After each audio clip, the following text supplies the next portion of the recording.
Paul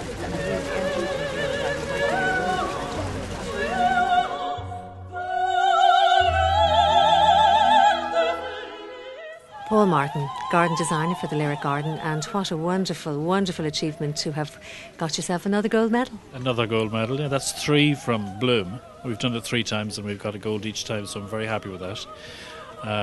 And this is a slight departure for us because we've always done the large show gardens, but for Lyric we wanted it to have it quite intimate with the public as well, to give them the space that they could sit and watch and listen to the music. So we've done it in a way that there's an area for the public to sit and relax. And I think it works very well. The crowd's already, and it's only open an hour. The place is buzzing. And then to have incorporated an interest in sculpture, in artwork and in planting is a beautiful mix. I think it's a lovely mix. I mean, Lyric as well doesn't necessarily stand for just music. It also stands for the arts. So we've tried to incorporate lovely watercolours, a few nice sculptures that are sort of hidden in the garden. You have to find your way around the garden. The garden should have a few chapters to the tale, but you shouldn't see all the chapters in the one go. So you have to investigate it. And how did you go about choosing a colour palette for this particular garden? Well, the colour for Lyric FM is quite a strong purple or a lilac colour. So we've used that as a backdrop. And the circles, the circle for the actual Lyric logo, we've used as well. So in old Celtic mythology, circles were quite a strong piece of sculpture. So the design, say, for example, on the stone in front of Newgrange is all circles, interlocking circles. So this garden is that. There are 3 entertainment circles. One is the pavilion, which we're in now.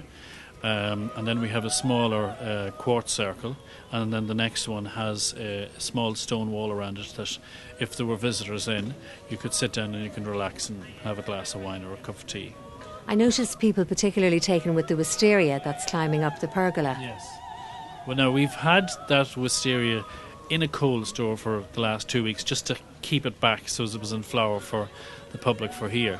But it's a beautiful, beautiful colour. It's one of the Japanese varieties and a very sweet scent. It's a nice plant. We have the walls painted in 2 shades of lilac, and I think it actually works well with the colour of the wisteria behind it.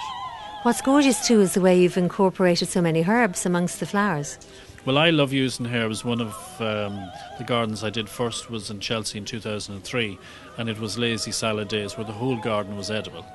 And then we did something similar in Bloom in 2008, and there's always huge interest in edible plants. I think more so from the kids' point of view, and then obviously some clients are interested in food. And I know then over the next few days you've got different celebrity chefs in cooking in the garden, so it's definitely something to watch.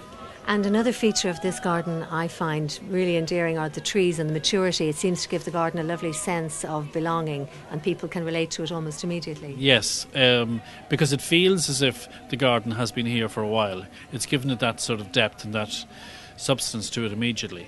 And we try and layer the planting as well, so it doesn't just drop down from 2 or 3 metres to 300 or 400 centimetres. It layers down to hydrangeas at 1 metre, 2 metres high, ceanothus, fatsias.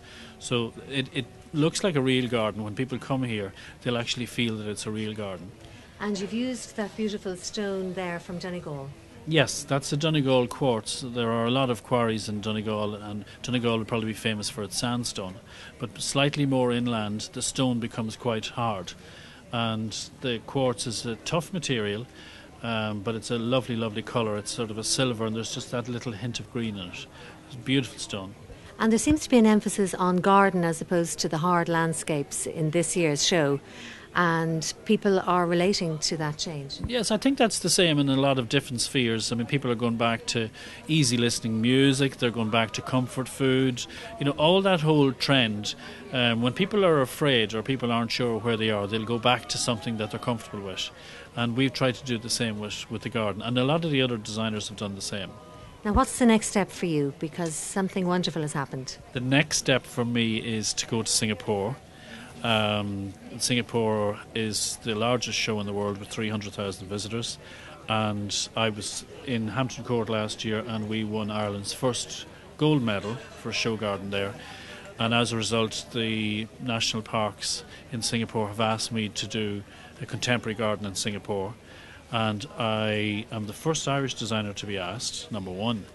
And Andy Sturgeon from Chelsea and Sarah Eberly from Chelsea, both of those have been asked to go over as well. I think there's 4 Europeans going over. Well, congratulations on winning gold for Lyric. We're absolutely thrilled, and we invite our listeners now to come and enjoy your garden. Music will be wafting through the plants, and the very best of luck in Singapore. Our garden designer, Paul Martin.